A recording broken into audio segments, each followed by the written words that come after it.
Deadpool ৩ সিনেমার শুরুতে যে মিউট্যান্ট উলভারিনের পটভূমিকা রয়েছে, উলভারিনকে খুঁজে বের করার জন্য ডেডপুলের প্লটটি ৯টি ভিন্ন ভিন্ন রূপের মধ্যে দেখা যায়।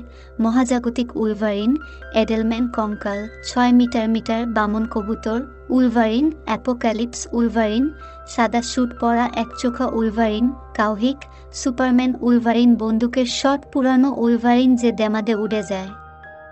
এই ৯টি বৈচিত্র্যের মধ্যে নায়ক উলভারিন হল কমিকের গল্পে উলভারিনের একটি রেফারেন্স। কমিক্সে উলভারিন ১৯৯৫ এর কমিক এজ অফ অ্যাপোক্যালিপস থেকে এসেছে।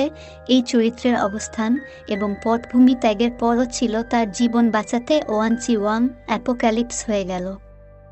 ম্যাগনেটোক্সমেনের নেতা হয়ে ওঠে এবং এই গল্পে উলভারিন একটি মুনাফাখোর ভাড়াটে হয়ে ওঠে এবং দুর্বল প্রতিরক্ষা পদ্ধতির কারণে সে আরও হিংস্র এবং সংবেদনশীল হয়ে ওঠে। ২-১ চোখের উলভারাইনের ছবি দ্য স্ট্রেঞ্জার কমিকের চিত্রের উপর ভিত্তি করে উলভারিন বেশিরভাগই গোপন মিশন করার জন্য এই চেহারাটি সাজানোর জন্য ব্যবহার করেন। ভীত হয়ে ছদ্মবেশে উলভারিন তার নাম পরিবর্তন করবে।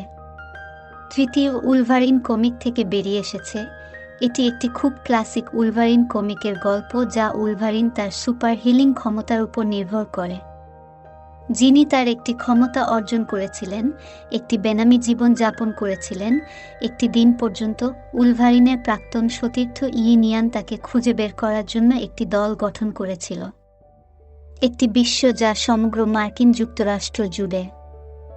The 4 cross Wolverine comic Donald পিয়ার্সের গল্প বলে, যিনি উলভারিন ৩-এ উপস্থিত ছিলেন, যিনি তার প্রাচীন ভাড়াটে সেনাবাহিনীকে ক্সমেনের উপর প্রতিশোধ নিতে নেতৃত্ব দিয়েছিলেন এবং তাকে অপমান ও নির্যাতনের জন্য একটি ক্রুশের সাথে বেঁধেছিলেন। কমিকের শেষে উলভারিন ক্রুশ থেকে মুক্ত হওয়ার জন্য তার দৃঢ় ইচ্ছার উপর নির্ভর করেছিলেন।